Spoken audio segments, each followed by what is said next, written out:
Pinoy band sa Dubai naglabas ng album at music video. Nais daw magsilbing inspirasyon sa mga kababayan at kapwa OFW.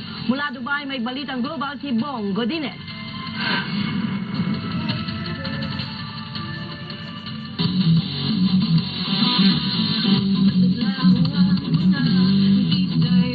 Talento at tiyaga. Yan ang naging puhunan ng bandang Salbahe para matupad ang pangarap na makapaglabas ng unang album ng mga sariling komposisyon. Kasama sa banda sina Lisa Oraning, Joven Peralta, Sandro Aquino at Chis Cortez. Mga OFW na may hilig sa musika at nagnais na maiparinig ang mga awiting may tatak Pilipino sa ibang bansa. Asin yung style ng Sampaguita, asin na may touch ng pagka-modern ng mga slapshot, mga imago style, gano'n. Parang ginagawa namin fusion. At saka pinipilit namin na OPM yung lyrics. Dahil kasi target namin na may kinig. Pilipino talaga. Malaking sakripisyo ang nilaan ng bawat isa para lamang may pagpatuloy ang pagbabanda. Kinailangan nilang balansehin ang oras sa trabaho at pagtugtog.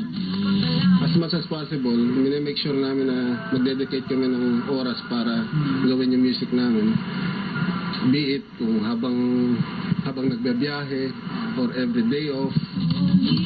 Nagbunga naman ang kanilang sakripisyo. Bukod sa kanilang debut album ay opisyal ring inilunsad ang kanilang official music video ng career single na Breaking the Silence. Hindi rin namin na-expect talaga na mabubuo ng ganito.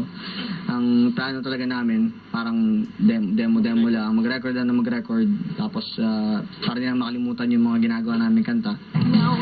Nais naman ang banda na makapagbigay ng inspirasyon, lalo na sa mga kagaya nilang musikero na nakabase sa ibang bansa.